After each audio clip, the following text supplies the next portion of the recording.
Se abre la sesión. Antes de dar comienzo al acto de investidura y en memoria de las víctimas y en solidaridad con Levante, como consecuencia de la tragedia de la Dana, vamos a guardar un minuto de silencio, por favor.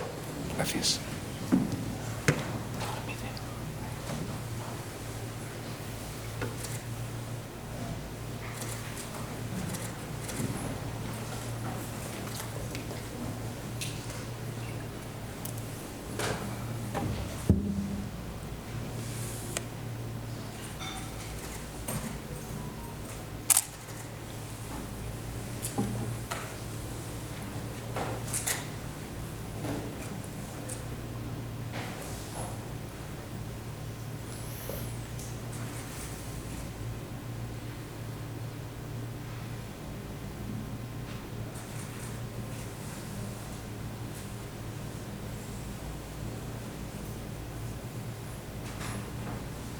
Muchísimas gracias.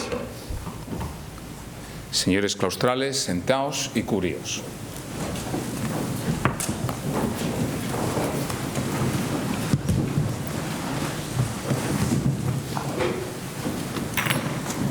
Sírvase el señor secretario general de la Universidad de Oviedo leer en voz alta los acuerdos del Consejo de Gobierno que dan lugar a esta sesión.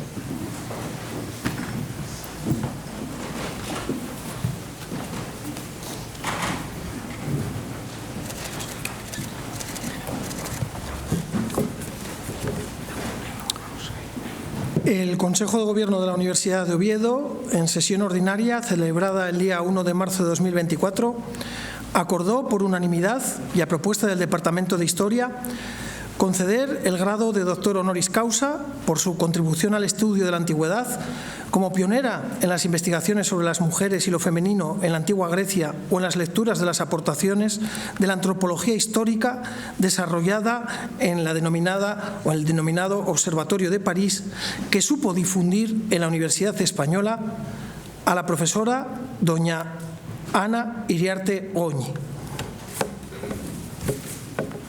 Muchísimas gracias, secretario general.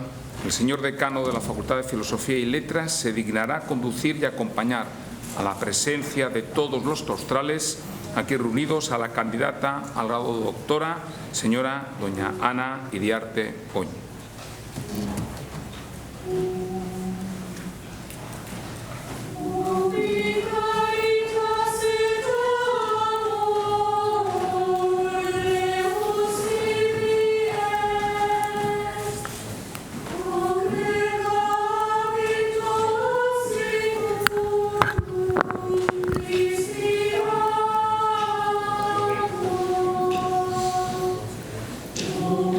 Caritas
La madrina de doña Ana Iriarte Goñi, doña Rosa Cid López, tiene la palabra.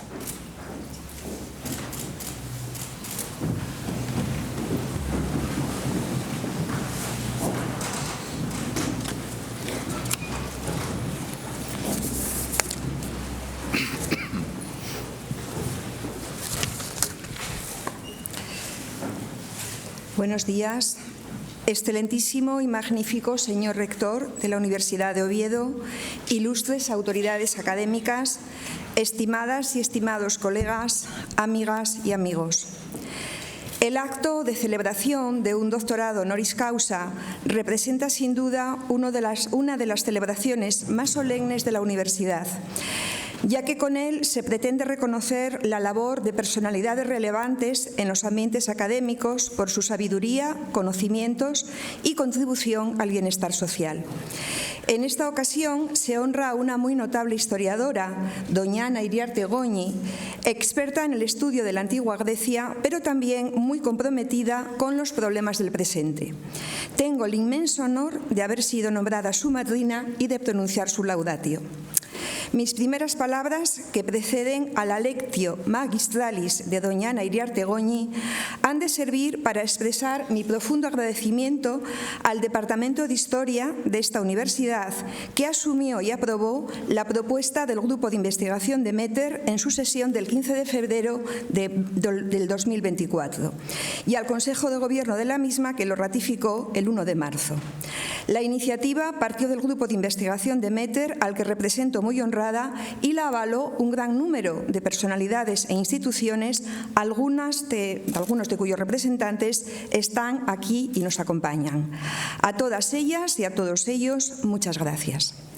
Resulta obligado reconocer el entusiasta apoyo del señor rector, a quien humildemente solicito que otorgue el reconocimiento de doctor honoris causa a la profesora Ana Iriarte Goñi, un honor que en sus más de 400 años de historia de nuestra universidad solo han recibido hasta el momento 2 mujeres. La relevancia de los estudios feministas en la Universidad de Oviedo, visible en la labor del Instituto en Género y Diversidad, recientemente creado y oficializado, se ha de evidenciar en actos como el que ahora nos reúne. Ciertamente, doña Ana Iriarte es una reconocidísima helenista por su contribución al estudio de la antigüedad y por su labor pionera en las investigaciones sobre las mujeres y lo femenino de la antigua Grecia, lo que ligó al análisis de lo político y la democracia ateniense desde la antropología histórica. Así lo había aprendido en lo que ella llamó el Observatorio de París. Y tales enseñanzas supo difundirlas en la Universidad Española. Siempre lo hizo desde el compromiso con los estudios feministas. Por ello, es una digna merecedora de este doctorado honoris causa por la Universidad de Oviedo, un centro claramente implicado desde hace mucho tiempo en la promoción de las investigaciones sobre las mujeres con esa perspectiva feminista. Como muestra del alcance de los méritos académicos de doña Ana Iriarte, a continuación resaltaré aspectos relevantes de su currículum, tales como su formación en la Universidad Francesa, su labor como profesora en la Universidad Española, en concreto en el País Vasco, y sus vínculos con Oviedo. Muy brevemente mencionaré solo algunas de sus contribuciones científicas más relevantes. Ante todo, pretendo mostrar de qué modo Ana Iriarte desarrolló y culminó un recorrido académico muy intenso, marcado por esa perspectiva de historia de las mujeres y de género, e inspirador de novedosas líneas de investigación para construir otras formas de discursos y de relatos en la historia. Nacida en Pamplona en el año 1956, Ana Iriarte fue catedrática de la Universidad del País Vasco, en la que desarrolló su carrera académica, su brillante carrera académica, tras una sólida formación en la Universidad Parisina de los años 70 y 80 del pasado siglo. Allí se licenció, allí leyó su tesis doctoral, convirtiéndose en una de las más destacadas discípulas de Nicole Logo, cuya obra difundió en los círculos de habla hispana, tanto españoles como americanos. Como hecho excepcional y afortunado en su carrera académica, ha de resaltarse que Ana Iriarte se formó como historiadora del mundo griego en el Centro Louis Gernet, un instituto de investigación sobre la antigüedad vinculado a la Escuela Superior de Ciencias Sociales de París. En este prestigioso centro se licenció en el año 1980. Su interés por el universo femenino griego empezó muy pronto. De hecho, en lo que fue su primera investigación, lo que antes llamábamos tesina. Allí, en este texto, o en esta investigación primera, analizó figuras femeninas de la palabra y con especial atención a la Pitia de Delfos, que habían sido ensalzadas por la tradición literaria, por la tradición iconográfica griega, como mediadoras entre el universo de los seres divinos y el de los seres mortales. Básicamente, desde los inicios de su labor investigadora, doña Ana Iriarte Goñi centró su atención en la Grecia de los periodos arcaico y clásico, desde lo que la Escuela de París dio en llamar la historia de lo político, Histoire du politique, la cual entendía lo político como la organización cívica global de una sociedad. Desde este primer planteamiento, esta historia de lo político va a renovar y va a ampliar los principios por los que se había regido la Escuela de Anales en la primera mitad del siglo XX, pues reunía los principios teóricos de la historia evenemencial, de la historia de las instituciones y de la historia antropológica. Ahora bien, como rasgos particulares de la formación académica de doña Ana Iriarte, podría también considerarse que simultáneamente a los cursos que seguía bajo la tutela de la añorada Nicole Legault en París, asistía a los seminarios que organizaba el Centro Louis Gernet. Aquí acudían figuras altamente consideradas en el ámbito de la investigación por esta institución. Es envidiable que pudiese conocer personalmente a Moses Finlay, escucharlo, a Ignace Meyerson o, sobre todo, los cursos de doctorado dirigidos por Jean-Pierre Bernat y Pierre Vidal-Naquet, referentes absolutos para quienes nos dedicamos al mundo antiguo. En aquellos años prodigiosos, la ciudad de París era un anfitrión habitual de congresos internacionales y destacaban los que se dedicaban al mundo antiguo. Ahora la realidad es otra. En todos ellos, la perspectiva antropológica renovaba poderosamente la percepción de las diferentes épocas en las que se dividía la antigua Grecia para su estudio. La formación de doña Ana Iriarte Goñi como helenista también estuvo marcada por la asistencia como oyente a los seminarios que se ofrecían desde el Colegio de Francia por figuras tan renombradas, y siguen siéndolo, como Michel Foucault, Roland Barthes, Claude Lévi-Strauss y Jacqueline de Romilly, especialmente para los clasicistas. Sin olvidar aquellas otras de la intelectualidad francesa de mediados de siglo que se expresaban desde tarimas docentes menos deslumbrantes. En esta situación estaban Jean-François Lyotard, Gilles Deleuze o François Châtelet o Claude Monet en la Universidad de París 8. Sus obras y sus opiniones no han estado nunca, ni lo están, al margen de la polémica y la controversia. De esta serie de pedagogos y de alguna pedagoga que iluminaron las 3 últimas décadas del pasado siglo, doña Ana Iriarte aprendió las diversas vías por las que la historia antigua, además de aportar conocimientos sobre el pasado, puede proporcionar elementos muy útiles para comprender y expresar problemáticas contemporáneas. Seguía el camino trazado por su maestra Nicole Legault y de ella tradujo muchísimas obras al castellano. Tras unos años de intensísimo aprendizaje y formación intelectual, en el año 1986 defiende su tesis doctoral, traduzco al castellano, la ley en francés, Palabra enigmática, palabra femenina, el lenguaje figurado y algunas figuras del enigma en la tradición griega. Esta tesis resultó fundamental y afortunadamente se difundió no demasiado tarde en la Universidad Española. ¿Qué planteaba en esta tesis? El núcleo de la investigación consistió en subrayar la relevancia otorgada en el ámbito de la religión griega al enigma como un modo de expresión divino, así como en detectar las limitaciones que las fuentes escritas de época clásica imponían a esta forma de expresión en el marco político de la sociedad de la ciudad griega. No era tarea fácil. Su estudio del vocabulario griego, referido a las diversas modalidades del lenguaje figurado, así como de los personajes a los que se atribuye este tipo de expresión, condujo a revelar un aspecto esencial del enigma: la insistencia y claridad con la que el pensamiento griego la asocia al universo femenino. Un trabajo muy complejo, con un análisis muy profundo y muy valioso de la documentación, en el que doña Ana Iriarte Goñi nos presenta a una mujer griega totalmente alejada del estigma de la mudez, al que la asociaban sentencias puramente retóricas, como la que afirmaba que su mejor adorno es el silencio. A partir de esta tesis empezamos a ver a las griegas como seres eminentemente parlantes, gracias a esta contribución. Esta tesis se presenta en París y muy poco tiempo después se revisa y se publica en castellano en forma de libro, un libro que se tituló Las redes del enigma, voces femeninas en el pensamiento griego. De este librito, en apariencia, por el número de páginas, pero no por el contenido, hay que destacar también el prólogo, en principio un tanto ajeno al trabajo en sí mismo, al trabajo doctoral, y que se dirigía al público lector no especializado. Intentaba repasar la escasísima información sobre la vida real de las mujeres en las diferentes épocas de la historia de Grecia. Fue un prólogo muy utilizado por aquellas que empezábamos nuestros trabajos sobre historia de las mujeres. Situado de esta manera en el intersticio entre la historia antropológica y la historia de los hechos reales, Las redes del enigma ciertamente fue un libro mejor acogido, mejor recibido en la filosofía, la filología, la antropología, la historia del arte y menos en la historia antigua propiamente dicha. ¿Por qué? Porque esta especialidad todavía estaba presidida por el materialismo histórico, que se había renovado profundamente y se había renovado a partir de las cuestiones que se planteaban sobre el sujeto histórico. Pero en esta corriente las mujeres de la antigüedad no estaban y parece que no se las esperaba.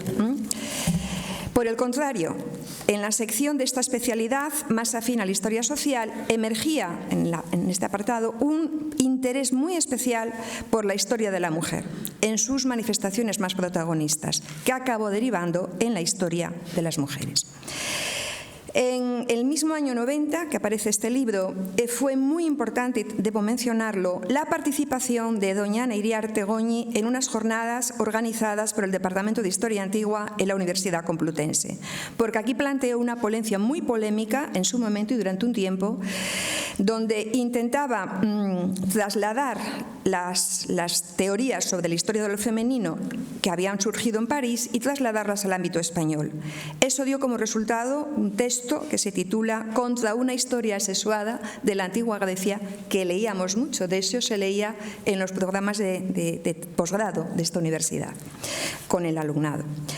Como muestra de su interés continuo por el valor de los textos literarios para el análisis histórico, en esta década de los 90, que fue muy fructífera en su biografía académica, pues en esta década publica Democracia y Tragedia, la era de Pericles.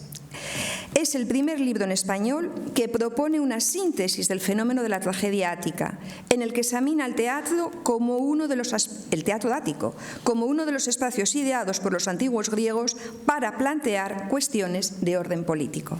Sus lecturas de las piezas trágicas, en especial la Orestía de Esquilo, añadieron a esa perspectiva política la dimensión emocional, esto era muy innovador, antipolítica, que ella portaba el género literario de la democracia, como le gusta decir. La historiadora no olvidó el estudio de las biografías, como no, y eligió a una de los personajes más femeninos, más atractivos de la antigua Grecia. Publicó también un pequeño libro sobre Safo, la poeta y su mundo. ¿Qué interés tenía este libro? Contextualizar históricamente la vida de esta poeta que la tradición había venido rebajando al rango de figura mítica, es decir, posiblemente no hubiera existido, se decía de Safo. No solamente nos habló de esa biografía real, sino que puso a Safo en igualdad con Alceo, que era en realidad su discípulo, pero que había pasado a ser un poeta más conocido. Poco tiempo después va a aparecer un libro también muy icónico titulado De Amazonas a Ciudadanos, pretexto ginecocrático y patriarcado en la antigua Grecia. Vuelve a sus orígenes parisinos y se basa en las nociones de diferente y operador femenino, que habían sido acuñadas por Nicole Logo y por François Lyotard. Examina aquí la interacción entre los conceptos griegos de femenino y de masculino, considerándola como fundamental en el pensamiento político y en las representaciones atenienses de las alteridades de género. Desde este estudio van a derivar dos líneas de investigación que Ana Iriarte va a desarrollar hasta el final de su vida académica y aún sigue desarrollando. Por una parte, nuestra historiadora prosigue los análisis sobre identidades sexuales y relaciones de poder que van a desembocar en su libro Feminidades y convivencia política en la Grecia antigua. ¿Por qué es revelador esta última publicación a la que voy a referirme? Porque atiende a las identidades sexuales y a las categorías sociales de las griegas, de las helenas, desde la perspectiva del mestizaje, de la fluidez con la que llegan a desdibujarse los límites que determinan dichas tipificaciones. Anima a observar las fuentes antiguas y cómo estas fuentes vivifican problemáticas que siguen fluyendo con éxito en la actualidad. En esta intensa vida académica, y voy a ir terminando ya, al margen de su labor como profesora de la Universidad del País Vasco, ha de destacarse su proyección internacional. Ana Iriarte nunca abandonó sus relaciones con la Academia Parisina, que fue ampliando a otros centros europeos y americanos: Coimbra, Buenos Aires, Brasil, Río de Janeiro, México. Y en todas estas universidades desarrolló tareas docentes e investigadoras, aparte también de fomentar publicaciones. Y en su labor fuera del País Vasco, nuestra universidad ha estado muy presente en su biografía académica. Doña Ana Iriarte acudió por primera vez a Oviedo en marzo del año 1992. Había sido invitada por un grupo de estudiantes muy entusiastas que habían organizado una jornada feminista para que hablara de las mujeres griegas de la antigüedad. Si me permiten, debo decir que allí estábamos también dos jovencísimas, Socorro Suárez Lafuente y yo misma. Fue muy bonito aquel acto. Solo 3 años más tarde, cuando ya estaba creado el Doctorado de Estudios de la Mujer, exactamente los días 26 y 27 de marzo de 1995, que coinciden con el cumpleaños de doña Ana, fue profesora invitada y presentó la temática de las mujeres en la antigüedad griega a lo largo de 2 intensas jornadas. A partir de este momento, la colaboración entre la profesora Ana Iriarte y el Departamento de Historia, a través de algunas profesoras de Historia Antigua de Oviedo, ha sido una constante, en forma de conferenciante invitada, participación en cursos de verano, coloquios, y al final hemos conseguido que forme parte del grupo de investigación. Ante lo expuesto, doña Ana Iriarte Goñi, en la actualidad profesora honorífica colaboradora en el País Vasco, reúne méritos sobrados para ser distinguida como doctora honoris causa. Representa a la helenista más destacada en la actual Universidad Española, o una de las más destacadas, como se reconoce a nivel internacional, y que siempre ha fomentado los estudios sobre las mujeres y el género de la Grecia antigua desde el compromiso feminista. Y lo ha hecho porque considera que la disección de los problemas y la situación de las mujeres atenienses del pasado ilumina nuestras miradas sobre lo que puede sucederle o sucede a las mujeres del presente. En esta tarea ha procurado contar con la colaboración del profesorado de la Universidad de Oviedo, vinculado al área de Historia Antigua, pero también al profesorado y al alumnado que hoy configuran los programas de posgrado que se promueven desde el Instituto en Género y Diversidad. Con este doctorado, sin duda alguna, se reconoce la brillante trayectoria de una historiadora con una prolífica y muy estimulante obra, pero a la vez de quien representa a toda una generación de pioneras que dedicaron su trabajo universitario a crear los estudios sobre las mujeres en la Universidad Española. Lo hicieron rompiendo paradigmas establecidos por sus planteamientos innovadores, tanto teóricos como metodológicos. En el caso de doña Ana Iriarte Goñi, sobresale su dedicación al estudio de las sociedades antiguas para dar protagonismo a las mujeres de esa Grecia que nos sigue cautivando y revisar concepciones sobre lo femenino, más allá, mucho más allá de lo que habían hecho los varones, siempre empeñados, antes y ahora, en destacar la primacía de lo masculino. Por todo ello y por los méritos mencionados, solicito con toda consideración al excelentísimo y magnífico señor rector, don Ignacio Villaverde, y al claustro de profesores y profesoras, con muy digna representación en esta sala, que otorgue y confiera a la profesora Ana Iriarte Goñi el supremo grado de doctora honoris causa por la Universidad de Oviedo. Muchísimas gracias por su atención.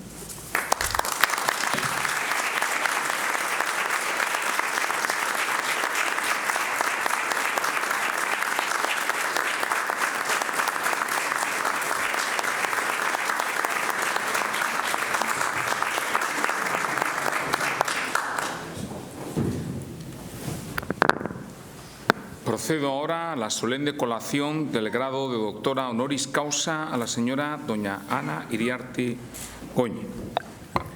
Acercaos. Habéis sido nombrada doctora honoris causa por el Consejo de Gobierno de la Universidad de Oviedo. En testimonio de vuestros relevantes méritos, por ello y en virtud de la autoridad que ostentamos, os entregamos y conferimos el título que atestigua en todas partes y para siempre el grado de esa dignidad doctoral.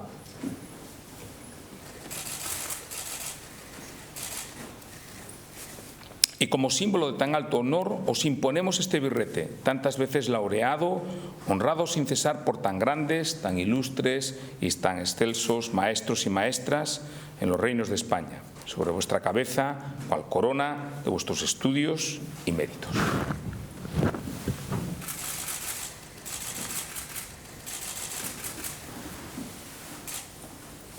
Ostentadlo siempre y llevadlo a todas partes.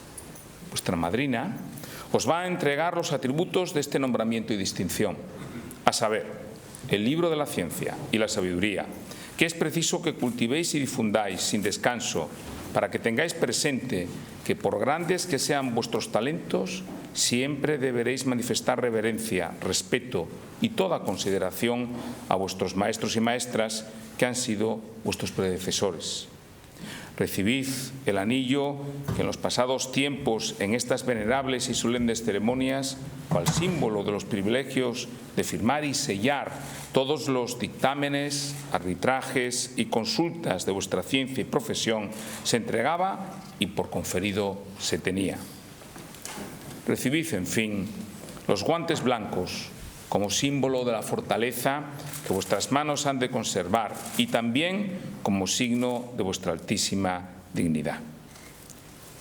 Una vez conferido el grado de doctora, se concede la palabra a la señora doña Ana Iriarte Goñi para que pronuncie su discurso de ingreso en este claustro. Muchas gracias.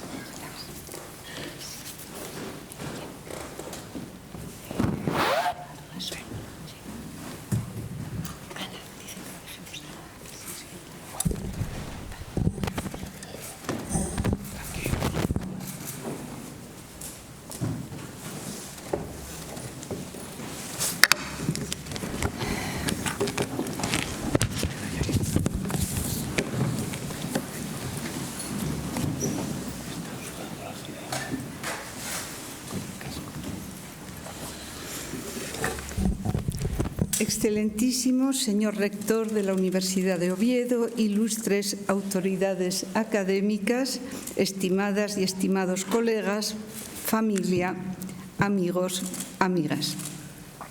Ante todo, deseo expresar mi hondo agradecimiento a la Universidad de Oviedo por la alta distinción de doctora honoris causa que hoy me otorga. Me siento muy afortunada por la generosidad que demuestra esta casa al valorar una labor que, a falta de genialidad, se cobró muchos fines de semana y casi todo el tiempo vacacional de mi vida en activo.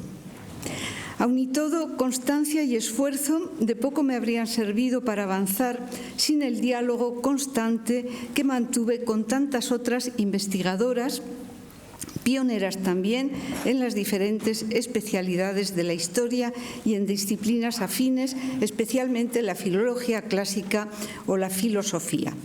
De tal manera que esta distinción suprema, este Óscar universitario, solo puedo aceptarlo como producto que soy de una época y de un esfuerzo colectivos. Es decir, solo puedo aceptarlo en el nombre de un amplio elenco de especialistas convencidas y convencidos de la riqueza cultural que aportaría en sí misma la historia de las mujeres, secularmente desatendida por el relato histórico convencional. Reinterpretar la antigüedad, convertirla en significante, en interesante para nuestra recién estrenada sociedad democrática. Tal fue el telos u objetivo de la generación de historiadoras e historiadores a la que pertenezco. Investigadores en busca de una reflexión sobre el pasado que repercutiera en novedades concretas para el presente, que sirviera incluso para cimentar nuevos inicios. La democratía o sistema político que heredamos de los antiguos griegos, desprovisto de voto femenino, debía perfeccionarse con instituciones concebidas desde la perspectiva de la mitad silenciada de la ciudadanía. Me refiero, claro está, a propósitos y aspiraciones propias de la época de exaltación de la vida pública que fue la segunda mitad del siglo XX. Aquella época comprometida que en los últimos años vemos escorar, en los últimos años y hoy particularmente, en el que nos hemos despertado con una noticia tan triste desde el punto de vista democrático. Decía que hoy vemos escorar hacia su contrario, hacia la denigración de lo público y el elogio del individualismo enrabietado, que nos hiere cada día desde tóxicas tribunas y medios de comunicación infames. Frente al abismo de semejante degradación ética, la democracia sigue demostrando su capacidad para reinventarse, para sobrevivir, frente a las redes agoreras que la califican de sistema póstumo. La democracia se fortalece con organismos que hace tan solo unas décadas eran inimaginables. Me refiero a los modernos ministerios y consejerías de igualdad, así como a numerosas disposiciones legislativas abocadas a establecer una efectiva igualdad de derechos cívicos. Tales son las entidades sociopolíticas en las que ha cristalizado la lucha feminista indisociable del debate teórico auspiciado por las universidades occidentales del siglo XX, en las cuales alumnado y profesorado femeninos se integraron masivamente por primera vez en la historia. Pues bien, entre las académicas de nuestro entorno que percibieron tempranamente la importancia de atender a la distribución de los roles sexuales en las fuentes históricas de la antigüedad, destaca el nombre de doña Rosa María Cid, catedrática de esta universidad a la que acabamos de escuchar, cuya inteligencia, generosidad y capacidad de liderazgo deseo agradecer en este momento solemne. Y abro aquí un paréntesis para hacer llegar la expresión de mi agradecimiento a todas y todos aquellos con los que quedo en deuda, a tantos y tantas compañeras que además de docentes e investigadores supieron ser editores y organizadores de eventos inolvidables a ambos lados del Atlántico. Conocí a las profesoras de esta Universidad de Oviedo, Rosa María Cid y Amparo Pedregal, en diciembre de 1989. En la residencia Quinto Centenario de Jarandilla de la Vera se celebraba el primer encuentro coloquio de la Asociación Antigüedad, Religiones y Sociedades, es decir, ARIS. Las siglas que sintetizaban una promesa de renovación del relato histórico centrado en la antigüedad para toda una generación de estudiosos. Éramos más de 30 y muy jóvenes. Éramos tan ingenuos como para no reparar en lo jóvenes que eran todavía la mayoría de los catedráticos de la época. Progresistas todos ellos, ça allait de soi, en plena época socialista, pero digamos poco sensibles, por no decir reticentes, por no decir paralizantes, a la hora de enriquecer los programas docentes con un enfoque antropológico de los mundos antiguos. Un enfoque multicausal de la historia que trascendiera los límites estrictamente políticos para interesarse también por los espacios pequeños como el doméstico, por el ámbito agrario, por el espacio sagrado, etc. La centralidad política de los ritos e incluso de los relatos míticos de la antigüedad fue pronto reconocida como parte integrante de la historia con mayúscula, cosa que no ocurrió con los ámbitos designados como femeninos, es decir, con las costumbres y rutinas que forjaban la vida cotidiana. Para los hijos de Tucídides, esta vertiente de la realidad histórica desmerecía, ante la excepcionalidad de los grandes acontecimientos bélicos. La historie, concebida ante todo como política, negaba la historicidad de aquella oposición de los roles sexuales teorizada por vez primera en la antigua Grecia o cuna del pensamiento racional, tal y como demuestra un buen número de fuentes literarias e iconográficas, tal y como demuestra asimismo la fuerza con la que nuestra cultura sigue interpelando al clasicismo. Y es que a vivir y a enseñar a vivir democráticamente no se aprende por decreto. A la democracia instaurada en la España de 1976 le faltaban varias décadas de práctica para serlo de hecho, o sea, para que se reconociera el debate como la primera condición de posibilidad de la convivencia entre iguales. En la esfera propiamente universitaria, el año 68 había marcado, entre otras novedades, el inicio de un cuestionamiento de las relaciones de poder maestro-discípulo, cuestionamiento ampliamente teorizado por Michel Foucault, que propició cierta flexibilidad, si no en las jerarquías de poderes, al menos en las formas de comunicación entre los rangos. A lo largo de la década de los 70, dichas formas coincidirían con la problemática de la lucha de clases dentro de la universidad, como hilo conductor por excelencia de un nuevo pensamiento histórico. Solo a finales de siglo la institución universitaria consideraría el binarismo de género desde la perspectiva de las relaciones de poder que lo estructuraban. Aun y todo, durante un largo periodo, esta apertura se materializaría tan solo como un extra con respecto a los programas oficiales en forma de conferencias invitadas o de cursos de verano. En el año 1988 se funda la ya citada ARIS, con el propósito explícito de promocionar el conocimiento del mundo antiguo, especialmente a través de sus expresiones sociales y religiosas. Domingo, gracias por todos tus esfuerzos, gracias por el esfuerzo de estar hoy aquí. Esta orientación de Aris casaba bien con el tipo de magisterio al que yo me había acostumbrado en el centro Louis Gernet, también conocido como Escuela de Bernin o Escuela de París.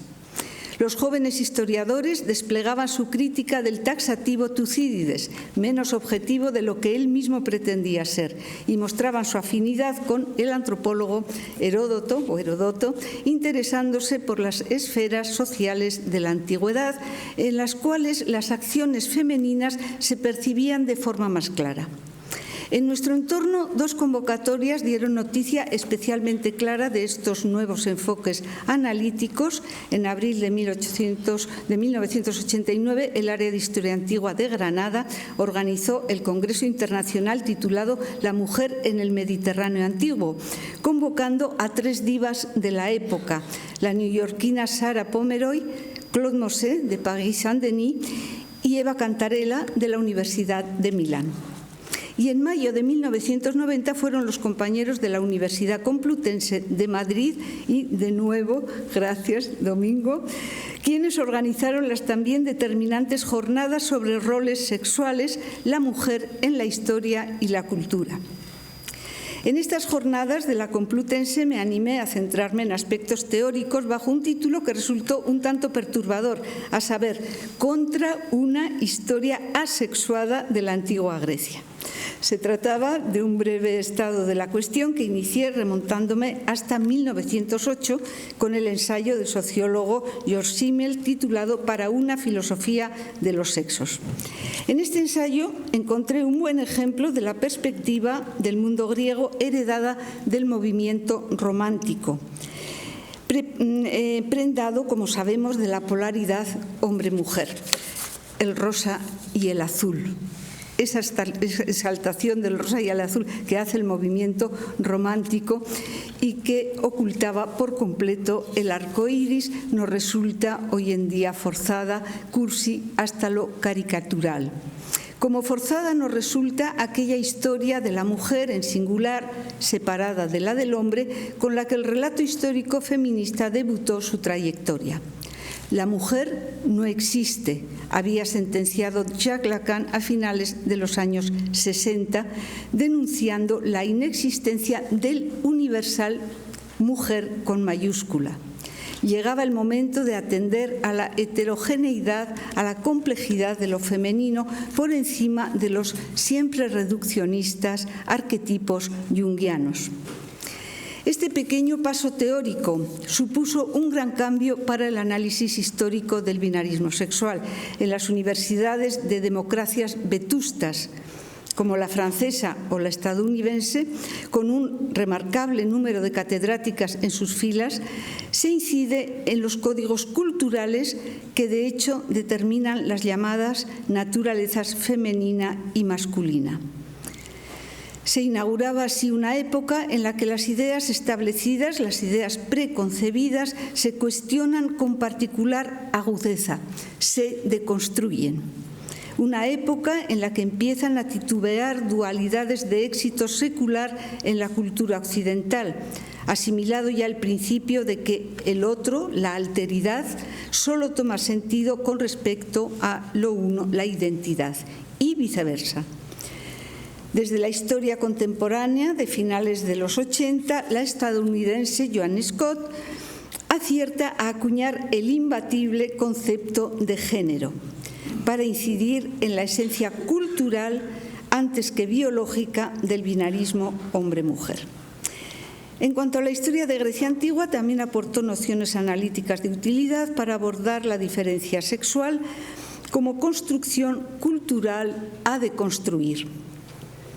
Entre dichas nociones, la de la constante interdependencia entre ambos polos de la oposición, interdependencia entre masculino y femenino, los cuales estos polos por separado carecerían de sentido. En 1989, el ensayo de Nicole Legault titulado «Las experiencias de Tiresias» supuso un hito al respecto.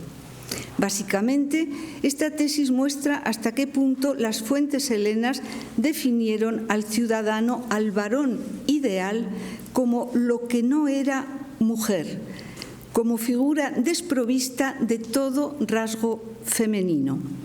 Esta constatación condujo a la historiadora parisina a definir lo femenino como el principal operador de identidad masculina. Hombre es el que no llora, hombre es el que no se queja, etc. De modo que los conceptos opuestos por excelencia parecían más que nunca como interdependientes. De ahí el subtítulo de este libro, Las experiencias de Tiresias, lo femenino en el hombre griego. En el artículo al que me estoy refiriendo, Contra una historia asexuada, también recogí otra de las grandes preocupaciones de la maestra de pensamiento que fue Nicole Legault. Me refiero a la célebre cuestión del anacronismo en historia o a nuestra imposibilidad de leer las fuentes desde supuestos que no sean nuestros, que no sean modernos. Urgía ya reconocer de forma explícita hasta qué punto el relato histórico en general está inevitablemente determinado por las tendencias ideológicas de sus compositores. Ahora bien, desde la óptica de la historia consagrada de aquellos años, la militancia feminista parecía ser la más propensa de todas a proyectar de forma equivocada concepciones modernas en el mundo antiguo. La diferencia entre la utilidad de interpelar al pasado desde problemáticas modernas y el peligro de proyectar en el pasado concepciones modernas era clara, aunque no ayudara precisamente a simplificar el oficio de historiador. El pensamiento complejo, en el sentido de no lineal, resulta incómodo, de modo que en el ámbito universitario de nuestro entorno inmediato, la animadversión hacia estas puntualizaciones no tardó en materializarse en forma de obstáculos, bloqueos y críticas soterradas. Todavía hoy sorprende que mientras el materialismo histórico imperaba como método en la mayoría de las facultades de historia, el estudio del ámbito femenino de la antigüedad fuera calificado de ideológico, parcial y subjetivo. También, con cierta incredulidad, recordamos hoy que por aquellos años la militancia feminista estuviera tan presente en la calle como ausente de las instituciones. Una ausencia que dejaba al descubierto la inacción de los gobiernos progresistas reinantes, valga la paradoja, desde hacía más de una década. Está claro que en la actualidad la situación ha revertido. Incluso cabe decir que lo ha hecho de forma un tanto brusca y arbitraria, teniendo en cuenta, por poner un ejemplo, el requerimiento de que los proyectos de investigación deban considerar la cuestión de género. Cierto que dicha consideración honra, por una parte, a la nueva política cultural, pero también fomenta un cierto intrusismo en la especialidad, un intrusismo que consciente o inconscientemente desteje mucho de lo ya establecido, a fuerza de ignorar principios teóricos asentados en cualquiera de las vertientes de la historia de género. Pelillos a la mar. La ceremonia que nos ocupa aquí y ahora merece que prosigamos en la línea de acciones positivas. Recordemos, por ejemplo, que a finales del pasado siglo las diversas especialidades de disciplinas como historia, arqueología o filología ya albergaban un número significativo de expertas que de forma individual venían adoptando el enfoque de género. De forma individual, subrayo, porque se daban pocas ocasiones para el intercambio de conocimientos. Favorecer este tipo de intercambios, de encuentros, fue uno de los grandes méritos de la AEIM, asociación fundada en 1991, que reunía y reúne a más de 200 historiadoras especializadas en las épocas más diversas.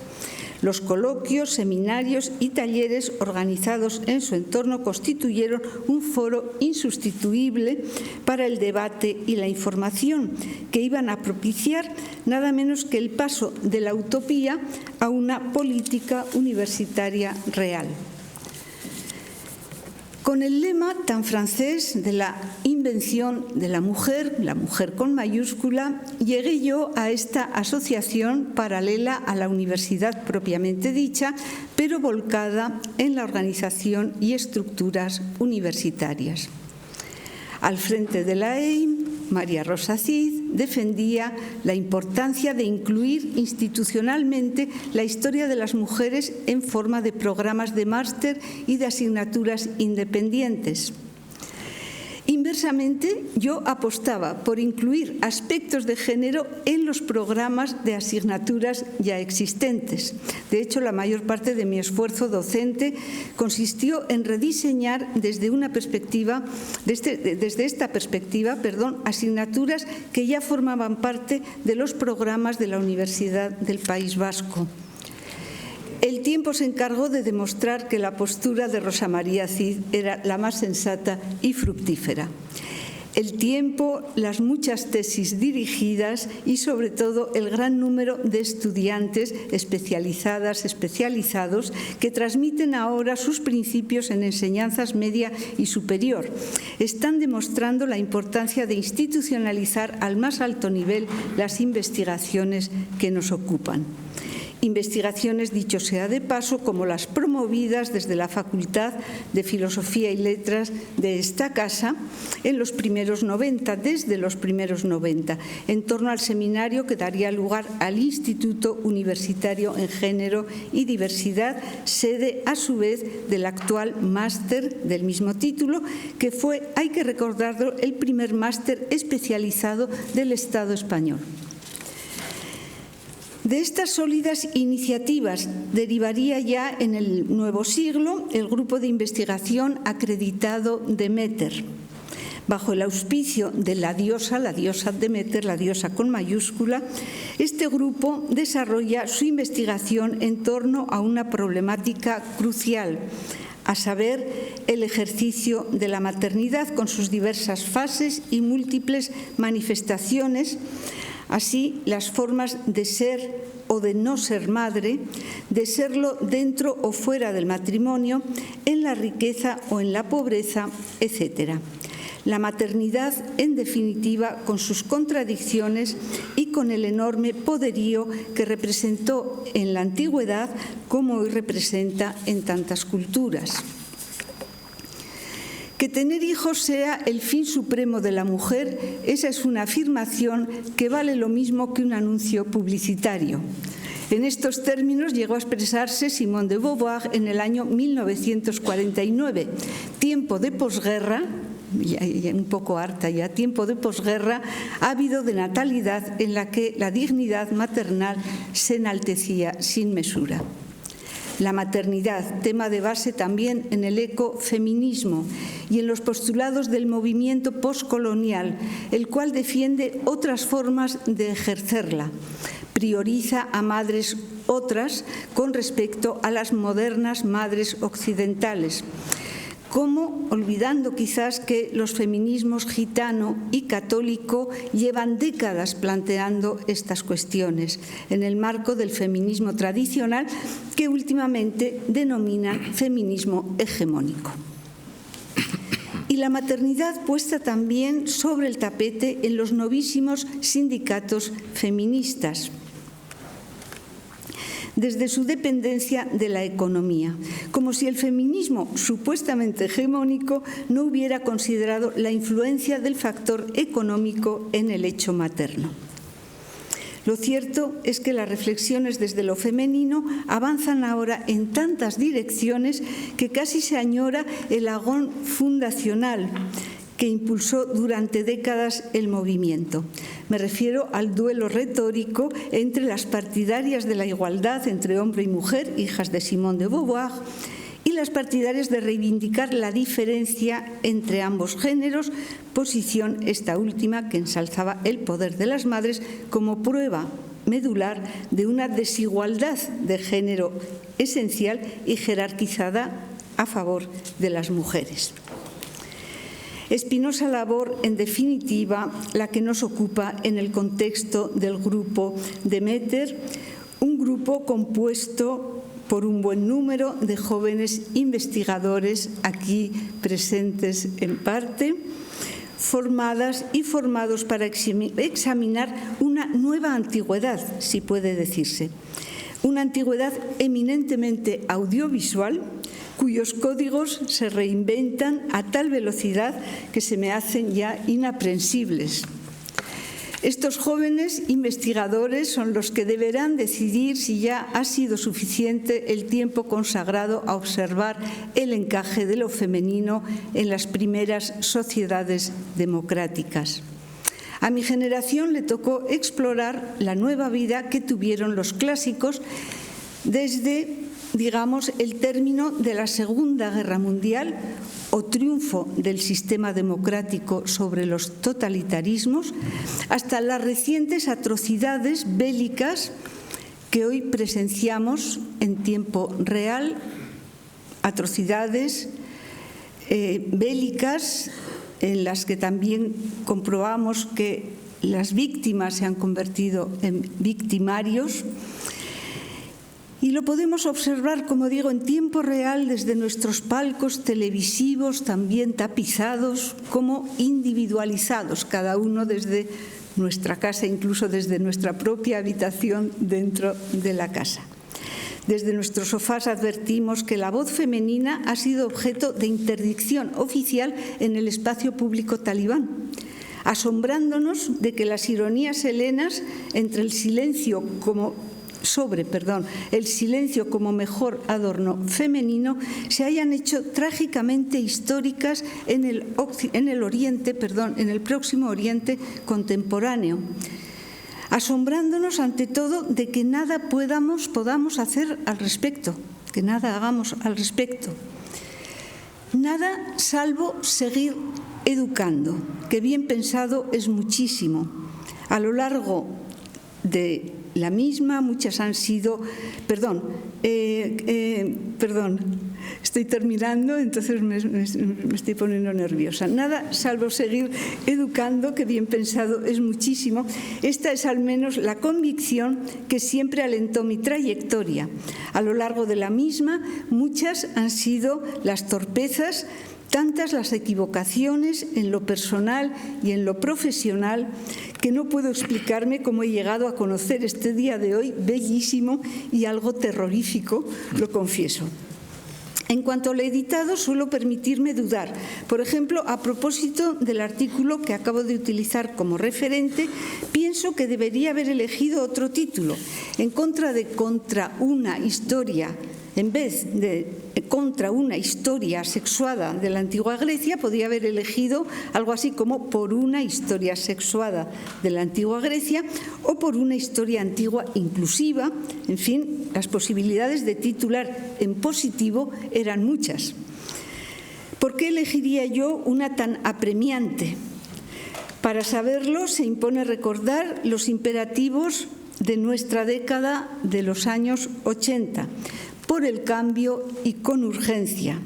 Lo impensable era dejar las cosas como estaban y la certeza permanece como tal. En modo alguno se deben dejar ciertas cosas como estaban. Muchas gracias por su atención.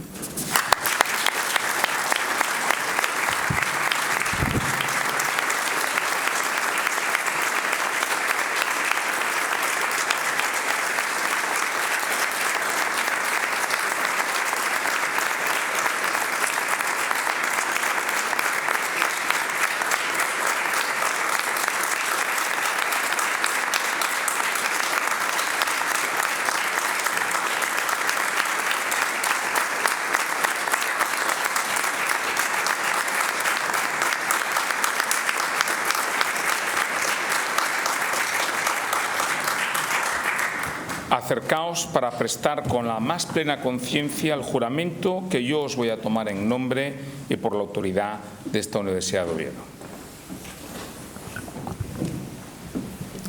¿Juráis solemnemente defender y respetar todos los derechos, privilegios y honores de esta Universidad de Oviedo en cualquier parte del mundo en que os hallareis, así como favorecerla y ayudarla cuantas veces se los demandare?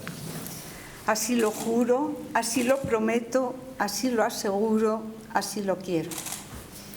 Si así lo hiciereis, que la memoria de todos los claustrales os lo pague, y si no, que os lo demande.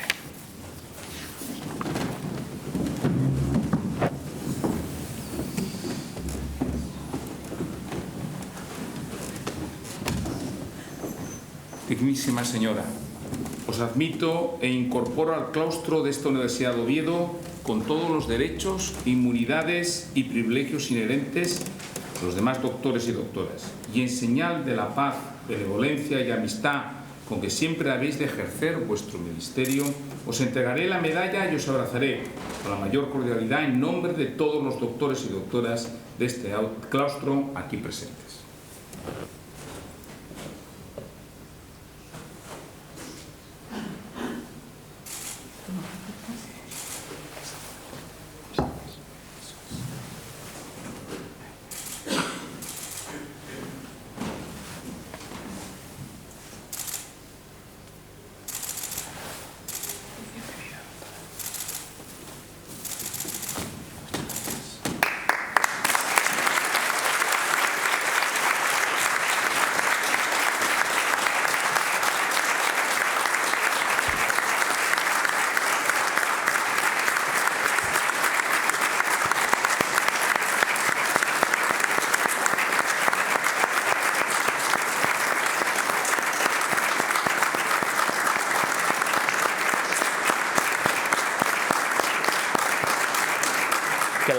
rectora, que ha sido proclamada, ocupe su asiento. Sentémonos.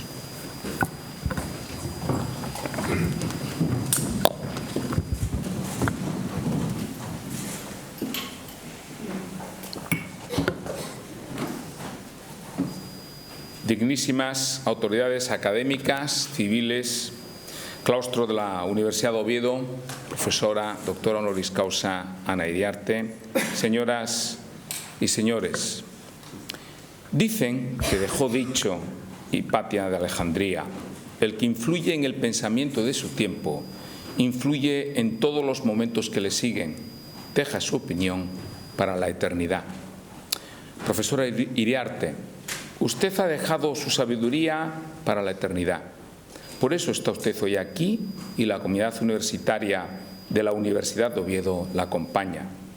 Porta usted el don de la palabra bien dicha y escrita, de la palabra que revela y desvela lo que somos. Les leo estos versos de Ana Blandiana.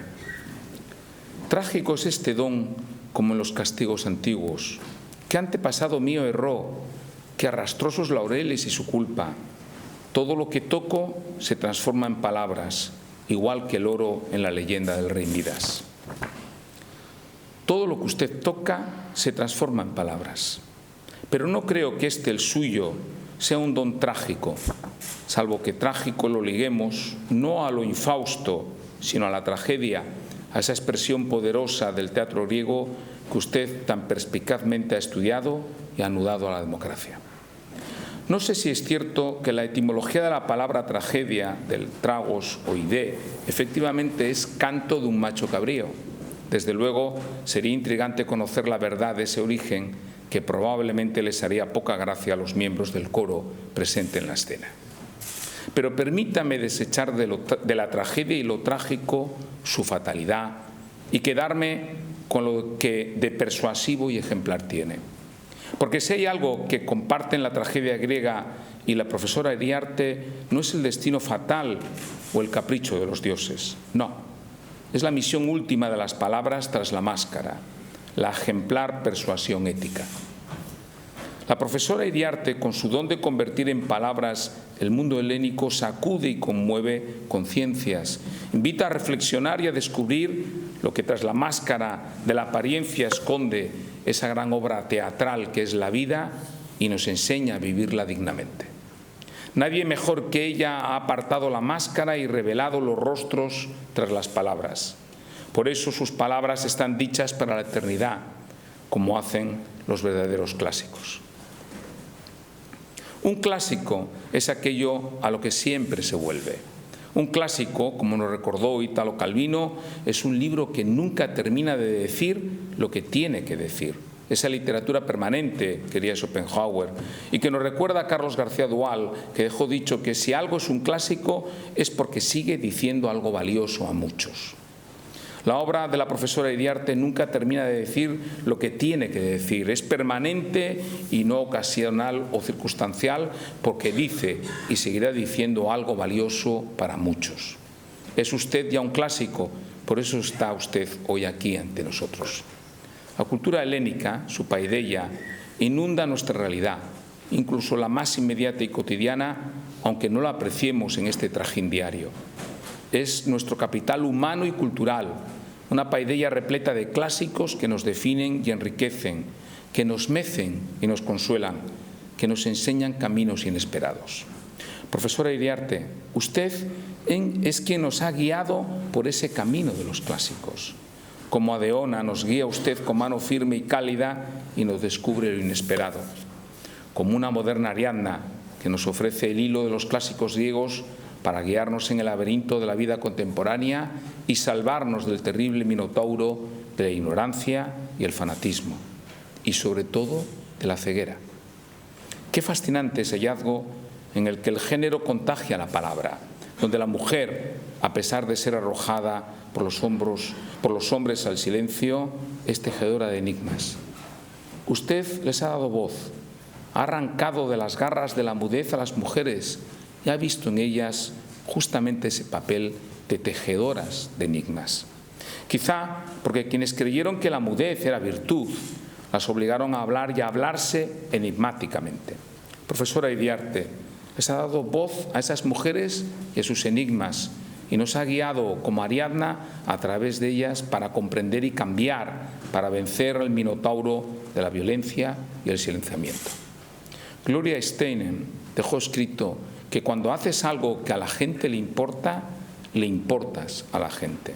Usted ha hecho mucho que le importa a la gente, a las mujeres. Por eso usted importa y es importante para seguir ese camino que transitan compañeras y profesoras que desde hace muchos años, contra todos los avatares propios de una tragedia griega, eligieron una escuela de la que esta universidad se siente muy orgullosa. Sé que non hoy fallará si digo que este acto también tiende a ser un homenaje por cuenta de 4 mujeres que de quien califico y bien de feministas, pacientes y aportunantes. Amparo Pedregal, Rosa Cid, la so glosadora y madrina, Socorro Suárez y a Isabel Carrera, porque un día decidieron dejar de ser mudes y que la so universidad non lo fora. Su madrina ha glosado con criterio y rigor su dilatada y exitosa carrera académica.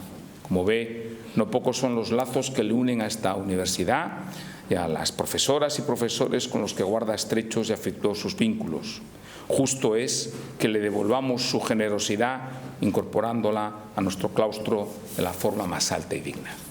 Ser doctor honoris causa es la máxima expresión de agradecimiento de una universidad para quienes, no formando parte de su claustro, le han prestado servicios extraordinarios y relevantes.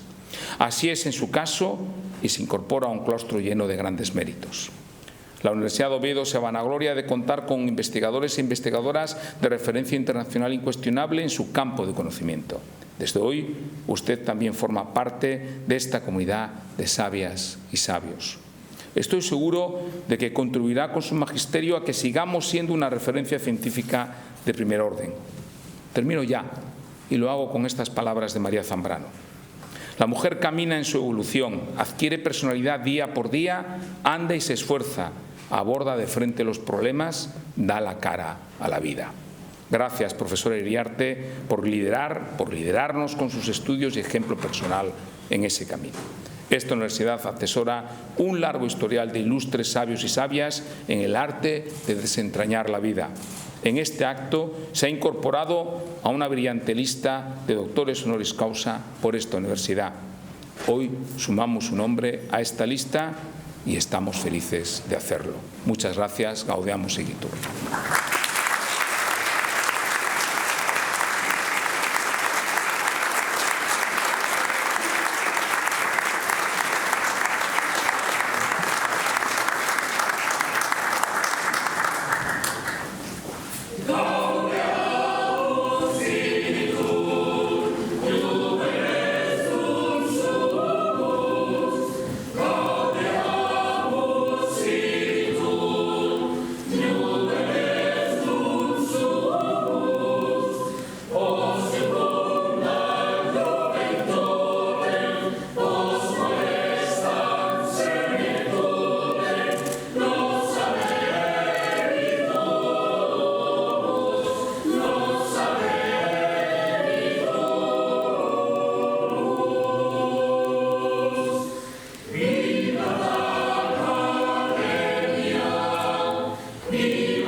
Enhorabuena, doctora honoris causa. Se levanta la sesión.